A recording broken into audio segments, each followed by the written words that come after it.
வீரா சீரியலில் ராமச்சந்திரன் துணிக்கடையில் வந்து income tax ஆஃபீஸரெல்லாம் வந்து செக் பண்ணிட்டு இருக்காங்க. இவ்வளோ வருஷமா நானும் கடன் நடத்துகிறேன், ஆனால் ஒரு தடவை கூட நான் பிளாக் மார்க் வாங்கினதே இல்லைங்கிறாங்க ராமச்சந்திரன். ஆமாம், யார் சார் உங்களுக்கு இந்த மாதிரி ஒரு இன்ஃபர்மேஷன் உங்களுக்கு கொடுத்தாங்கன்னு கேட்குறாங்க ராமச்சந்திரன். உங்கள் கடையில் இருந்த ஒரு லேடி தான் ஃபோன் பண்ணாங்க, அவங்க பேரை சொல்லலைங்கிறாங்க. சரி சார், அப்படி ஒரு லேடி என் கண் எதிர என் முன்னாடி வந்து பேச தைரியம் இல்லாமல் துணிச்சல் இல்லாதவங்க தான் இப்படி ஒரு வேலையை பார்த்துருக்காங்கன்னு செருப்பால் அடித்த மாதிரி ராமச்சந்திரன் சொல்லவும் கண்மணிக்கு தூக்கி வரி போடுது. சார், நான் யாருக்கும் பயப்பட வேண்டியதில்லை, ஏன்னு கேட்டால் நான் தப்பு பண்ணல சாருங்கிறாங்க.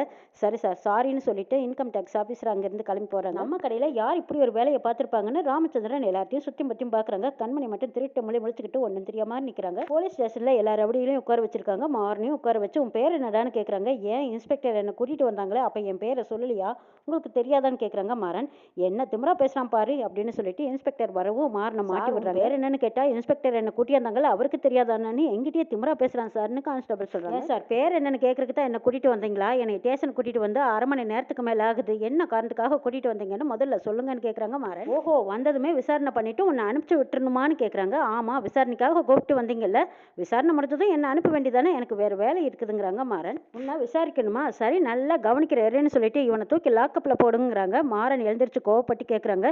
சார், என்னதுக்கு லாக்கப்பில் போடுறேன்னு சொல்கிறீங்க, எதுக்காக கூட்டிகிட்டு வந்தீங்க, என்ன விசாரணை பண்ணுறீங்க, அதை முதல்ல சொல்லுங்கன்னு கேட்குறாங்க மாறன். திமுறா நிற்கிறாரு இன்ஸ்பெக்டர். மாறனை ஜெயிலுக்குள்ளே தள்ளுனதும் பின் கையை கட்டி விடுறாங்க. சார், எதுக்காக என் கையை கட்டுறீங்க, முதல்ல காரணத்தை சொல்லிட்டு அதுக்கப்புறமா நீங்கள் விசாரிங்கிறாங்க மாறன். உன்னை விசாரிக்கணும் அவ்வளோதானே அப்படின்னு சொல்லிட்டு இன்ஸ்பெக்டர் அவங்க சர்ட்டெல்லாம் கட்டிட்டு அடிக்கிறதுக்காக தயாராகிறாங்க. கொலை பண்ணனவனா இப்படி தான் விசாரிக்கணுங்கிறாங்க. யாரை கொலை பண்ணனான்னு மாறன் கேட்க, டே நீ தானே பாண்டியனை கொன்னேங்கிறாங்க. சார், அது ஒன்றும் கொலை கிடையாது, ஆக்சிடென்ட்டுங்கிறாங்க மாறன்.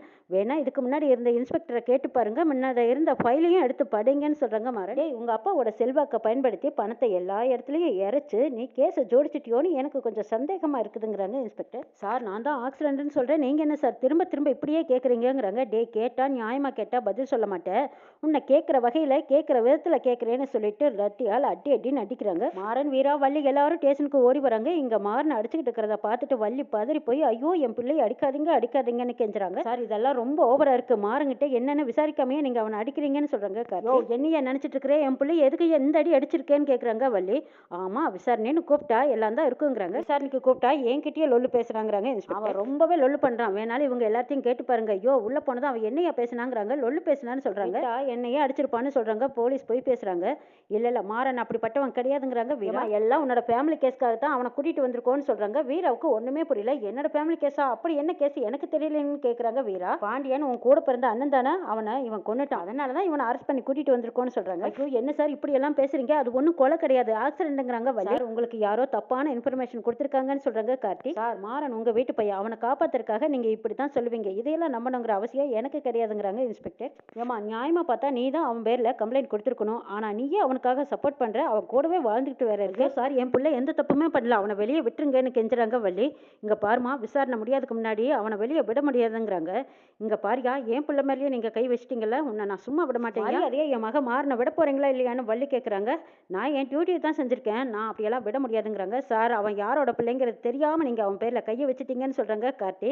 என்ன, ராமச்சந்திரனோட பையன் தானே அவர், எல்லாம் எனக்கும் தெரியும், போய் லாயரை கூட்டிகிட்டு வந்து பேசுங்க, இப்போ எனக்கு நிறைய வேலை இருக்குதுங்கிறாங்க இன்ஸ்பெக்டர். வள்ளி அழுதுகிட்டே மாறன் கிட்ட போகிறாங்க. அத்தை, நீ ஒன்றும் அழுகாத, நான் கூடி சீக்கிரம் வெளியில் வந்துடுவேன், தைரியமாக போத்தேங்கிறாங்க. இன்ஸ்பெக்டர் அப்போ தான் அவங்களோட கெத்தை கட்டிட்டு இருக்கிறாங்க. அங்கே இருக்கிற ரவுடிங்களையெல்லாம் பலார்னு அடிச்சுக்கிட்டு இருக்கிறாங்க. இவங்க எல்லாருமே பார்த்துட்டு ச்சே, என்ன மனுஷன் இப்படி அடிக்கிறாரேன்னு பார்க்குறாங்க. வள்ளி வீட்டுக்கு வந்ததுக்கு அப்புறமா சாமிக்கு முன்னாடி உட்காந்துக்கிட்டு உன்னை வேண்ட ஏந்தா என் குடும்பத்துக்கு இப்படி ஒரு சோதனையை கொடுக்குறேன்னு தெரியலையேன்னு அழுதுகிட்டு இருக்கிறாங்க. வீரா ஓடி வந்ததும் வள்ளிமா, நீங்கள் அழுக. வீரா, மாறன் பாவம், அவன் பிறந்ததுலேருந்து எத்தனை கஷ்டத்தை அவனும் தாங்கிட்டே இருப்பான். மாறன் ரொம்ப நல்லவன், அவன் நிஜமாலுமே எந்த தப்பு பண்ணல, யாருக்கும் எந்த ஒரு தேங்கு நினைக்க மாட்டான், அவன் நல்லவன். வீரா, கார்த்தி அண்ணன் எங்கடாங்கிறாங்க. கடையிலேருந்து கிளம்பிட்டானா, கொஞ்ச நேரத்தில் வந்துடுவாங்கிறாங்க கார்த்தி.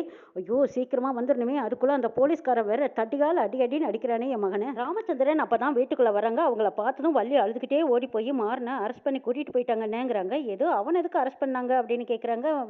வீராவோட அண்ணன் பாண்டியன் என்னைக்கோ நடந்த கொலைக்காக இன்னைக்கு மாறன் தான் கொண்டுட்டான்னு சொல்லி அவனை அரெஸ்ட் பண்ணி கூட்டிகிட்டு போயிட்டாங்கன்னு சொல்கிறாங்க. அங்கே போய் கேட்டால் விசாரணைன்னு சொல்லி அவனை அடின்னு அடித்து டார்ச்சர் பண்ணிக்கிட்டு இருக்கிறாங்க. அப்படியெல்லாம் கொலை செய்வானா, அப்படியெல்லாம் இல்லவே இல்லைனா, மாறன் ரொம்ப நல்ல பையன், உன்னை பார்க்கறதுக்காக நாங்கள் கடைக்கு வந்தோம், அப்போ ஏதோ இன்கம் டேக்ஸ் ஆஃபீஸரெல்லாம் உள்ள கடையில் சாத்தி வச்சுட்டாங்க, கடையை பூட்டிட்டதுனால நாங்களும் வெளியில் வந்து நின்று பார்த்துட்டு திரும்பவும் போலீஸ் ஸ்டேஷனுக்கு போயிட்டோம். போலீஸ் ஸ்டேஷனுக்கு போனாலும் மாறனை வெளியில் விட மாட்டேன்னு சொல்லி அடிக்கிறான். எப்படியாவது என் பிள்ளைய வெளியில் கொண்டு வந்துடுறேன், அவன் எந்த தப்புமே பண்ணலைன்னு கெஞ்சுறாங்க. வள்ளி, வந்தவங்க கிட்ட வாரண்ட் இருந்ததான்னு கேட்குறாங்க. எதுவுமே இல்லைப்பா, விசாரணைன்னு சொல்லித்தான் போலீஸ் ஸ்டேஷனுக்கு கூட்டிகிட்டு போனாங்கன்னு கார்த்தி சொல்கிறாங்க. எவிடன்ஸும் இல்ல, வாரண்ட்டும் இல்லைன்னா அப்ப எதுக்காக அவன அரெஸ்ட் பண்ணி கூட்டிட்டு போகணுங்கிறாங்க ராமச்சந்திரன். என்ன ஒரு காரணம் கேட்டாலும் காரணமே சொல்லாம கூட்டிட்டு போயிட்டாங்கன்னு சொல்றாங்க கார்த்தி. அவன் ஏதோ பொறுப்பு இல்லாதவன் விளையாட்டுத்தனமா இருப்பான்னு தான் நான் நினைச்சிட்டு இருந்தேன். ஆனா அவங்க எந்த ஒரு எவிடன்ஸுமே இல்லாம அவனை அரெஸ்ட் பண்ணிட்டு போறாங்கன்னா அது என்ன அர்த்தம்? நடந்த ஒரு ஆக்சிடென்ட், அது இன்னைக்கு வரைக்கும் நம்மள துரத்திக்கிட்டே இருக்குது. அண்ணே அவனை திட்டாத, உண்மையை சொல்லணும்னா அப்படின்னு வள்ளி ஏதோ சொல்ல வராங்க. ராகவன் அத்தை எதுவும் சொல்லாதீங்க அப்படின்னு கெஞ்சி கேட்கற மாதிரி கேட்கறாங்க. பாண்டியனோட சாவுக்கு யாருமே காரணம் இல்லைங்கிறது எல்லாத்துக்குமே தெரியும். அது ஒரு ஆக்சிடென்ட் தான், அதை நம்ம பாத்துக்கலாம் விடுங்கன்னு சொல்றாங்க ராகவன். மாமா உங்க பையன் மாறன் எங்க அண்ணனை கொன்னிருப்பான்னு நீங்க நினைக்கிறீங்களான்னு வீரா கேட்கவும் எதுவும் பேசாம அமைதியா நிக்கிறாங்க ராமச்சந்திரன்.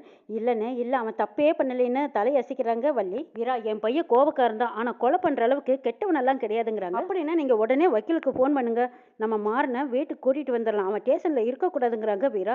ஆமாண்ணே சீக்கிரமா வக்கீலுக்கு போன் பண்ணி மாறனை கூட்டிட்டு வந்துருனேங்கிறாங்க வள்ளி. வக்கீல் வந்ததுமே ராமச்சந்திரன், ராகவன், கார்த்தி எல்லாரும் போலீஸ் ஸ்டேஷனுக்கு ஓடுறாங்க. போய் போலீஸ் இன்ஸ்பெக்டரை கேட்கறாங்க, சார் விசாரணைன்னு கூட்டிட்டு வந்து லாக்கப்ல வச்சு அடிக்கிறீங்களான்னு கேட்கறாங்க. உங்க டியூட்டி என்னமோ அதை மட்டும் நீங்க பாருங்க, என்னோட டியூட்டி தான் நான் பார்க்க முடியுங்கிறாங்க. மாறனை நல்லா அடிச்சிருக்காங்க. மாறன் வெளியில வந்ததுக்கு அப்புறமா யார் சார் உங்களுக்கு இந்த ரைட்ஸ் கொடுத்தது, விசாரணைன்னு கூட்டிட்டு வந்தீங்களா, எதுக்காக அடிச்சிங்கன்னு வீரா கேட்கறாங்க. விசாரணைக்காக தான் கூட்டிட்டு வந்தோம், ஆனா அவர் எங்களை கை வைக்க பார்த்தாரு, அதனால தான் நாங்க திருப்பி அடிக்க வேண்டியதா போச்சுங்கிறாங்க. விசாரணைன்னு கூட்டிட்டு வந்தா அவர் எதுக்காக உங்களை கை வைக்கணும், அது எப்படி சார் அவர் கை வைப்பாரு அப்படின்னு சொல்லி வீரா மட்டைக்கு கேள்வி கேட்கும்போது இன்ஸ்பெக்டர்னால பதில் பேச முடியல. சார் விசாரணைன்னு கூட்டிட்டு வந்து எப்படி சார் நீங்க இப்படி எல்லாம் அடிக்கலான்னு வக்கீல் கேட்கறாங்க. சார் கொலை பண்ணன ஒரு அக்யூஸ்டுக்கு நீங்க இவ்வளவு சப்போர்ட் பண்ணக்கூடாதுங்கிறாங்க இன்ஸ்பெக்டர். இன்ஸ்பெக்டர் யாரை பார்த்து கொலைகாரன்னு சொல்றீங்க, அது ஒரு ஆக்சிடென்ட், இது கூட தெரியாம எப்படி சார் விசாரணைங்கிற பேர்ல கூட்டிட்டு வந்து விசாரிக்கிறீங்கன்னு கேட்கறாங்க ராமச்சந்திரன். சார் அந்த கொலையில எங்களுக்கு டவுட் இருந்துச்சு, அதனால தான் நாங்க விசாரிக்கிறோங்கிறாங்க ராமச்சந்திரன். உடனே டிஐஜி ஆபீஸருக்கு போன் பண்றாங்க. நான் காவேரி டெக்ஸ் ஓனர் பேசுறேங்கிறாங்க. சொல்லுங்க சார் என்ன விஷயம்னு கேட்கறாங்க டிஐஜி. சார் போன ஸ்பீக்கர்ல போட்டு இன்ஸ்பெக்டர் கிட்ட கொடுங்கங்கிறாங்க. ராமச்சந்திரன் ஸ்பீக்கர்ல போட்டு இன்ஸ்பெக்டர் கிட்ட கொடுக்குறாங்க. சார் இந்த கேஸ்ல எனக்கு ஒரு சந்தேகம் இருந்தது, அதான் விசாரிக்கலான்னு கூட்டிட்டு வந்தேங்கிறாங்க. ஓ விசாரிக்கிறேன்னு கூட்டிட்டு வந்து நீ அடிப்பியா, உங்ககிட்ட வாரண்ட் இருக்கான்னு கேட்கறாங்க. சார் அவரை விசாரிக்கலான்னு தான் கூட்டிட்டு வந்தேன், என்கிட்ட கொஞ்சம் ரொம்ப நடந்துக்கிட்டாரு, அதனால தான் அடிக்கும்படி ஆகி போச்சுங்கிறாங்க இன்ஸ்பெக்டர். ஓ உன் பேர்ல நிறைய பிளாக் மார்க் இருக்கு, அதனால தான் இத்தனை ஸ்டேஷன் மாதிரி இந்த இடத்துக்கு வந்திருக்கு, இங்க வந்து உன்னோட கைவரிசை ஆரம்பிச்சிட்டியான்னு கேட்கறாங்க.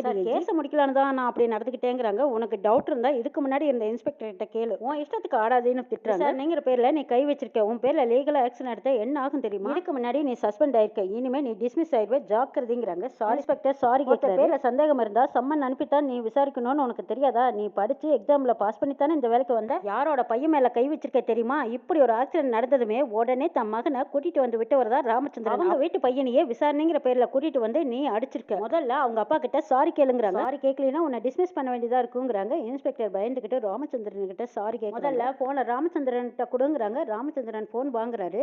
சார் இனிமேலாம் இந்த மாதிரி நடக்காது, தப்பா நடந்ததுக்கு மன்னிச்சுக்கோங்க சார்னு போனை வைக்கிறாங்க டிஐஜி. இங்க பாருங்க சார், என் பையன் பேர்ல தப்பு இருந்தா நானே தரன்னு எடுத்துக்கிட்டு வந்து ஸ்டேஷன்ல விட்டுருப்பேன், ஆனா செய்யாத தப்புக்கு தண்டனை கொடுக்கணும்னு நினைச்சீங்கன்னா நான் சும்மா விட மாட்டேங்கன்னு சொல்றாங்க ராமச்சந்திரன். டே கார்த்தி மாறனை கூட்டிட்டு வான்னு ராமச்சந்திரன் சொல்லவும் கார்த்தி மாறனை கூட்டிட்டு வராங்க. வீராவும் மாறனை கைத்தாங்களா பிடிச்சு வீட்டுக்கு கூட்டிட்டு வராங்க. வீட்டுக்கு வந்ததுக்கு அப்புறமா மாறன் அந்த டிவோர்ஸ் பேப்பரை தேடிக்கிட்டு இருக்காங்க. டே என்ன தேடுறேன்னு கேக்குறாங்க வீரா. நீ எப்பவுமே அந்த டிவோர்ஸ் பேப்பரை கையில வச்சுக்கிட்டே சுத்திட்டு இருப்பியா, அந்த பேப்பர் எங்க, அதை தான் நான் தேடுறேங்கிறாங்க. என்ன ஹேண்ட்பேக்ல தானே வச்சிருப்பேன், அந்த ஹேண்ட்பேக் தான் தேடுறேன், எங்கேயுமே காணுமே, ஒருவேளை அப்பா கைக்கு போனதுக்கு அப்புறமா நீ புதுசா வாங்கி வைக்கலையா, நீ தான் கேடியாச்சே, கண்டிப்பா வாங்கி வச்சிருப்ப, அது எங்க கொடு, நான் கையெழுத்து போட்டு கொடுத்துறேன்னு சொல்றாங்க. அப்படி ஒரு வேலை புதுசா லாயர் கிட்ட வாங்கலினாலும் போன் பண்ணி லாயரை வர சொல்லு, நான் வேணா கையெழுத்து போட்டு கொடுத்துறேன். மாறன் சொன்னதை கேட்டு வீரா நெகிழ்ந்து போயிடுறாங்க. டே பார்த்து உக்கறடா அப்படிங்கிறாங்க. ஆமா ரொம்ப அடி அடிச்சிட்டான், கையெல்லாம் வலிக்குதுங்கிறாங்க. இப்ப எதுக்குடா திடீர்னு கேக்குறீங்கிறாங்க. ஆமா நீ ஏன் எவ்வளவு நாளா கேட்டுட்டே இருக்க, சரி இவ்வளவு நாளா எழுத்து கொடுத்ததே பெரிய விஷயம், நான் உனக்கு கையெழுத்து போட்டு கொடுத்துறேன், உனக்கு எனக்கு இனிமே எந்த பிரச்சனையும் வேண்டாம், கையெழுத்து போட்டு கொடுத்தா நீ பாட்டுக்கு போய்கிட்டே இருப்பில்ல. மாறன் கையெழுத்து போட தயாராயிட்டாங்க. வீரா கையெழுத்து வாங்க தயங்குறாங்க. இன்னும் என்னெல்லாம் நடக்க போதுங்கிறதையும் நாளை எபிசோட்ல பார்க்கலாம்.